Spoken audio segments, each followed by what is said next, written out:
In this simple video tutorial, I'm going to share with you how to log out of Roblox on all devices. This is important to protect your account from unauthorized access, especially if you've logged in on shared or public devices. To do this, simply head to Roblox. You want to tap on More, and then select Settings. On the Settings page, head to the option of Security. Now on the Security page, you want to navigate onto the last option of this session. You will be able to see devices logged into your account. And to terminate them all, just tap on Log Out of all other sessions. By doing this, the active device will only have access to your account.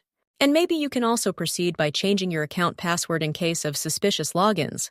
Well, that's how easy it is to log out of Roblox on all devices.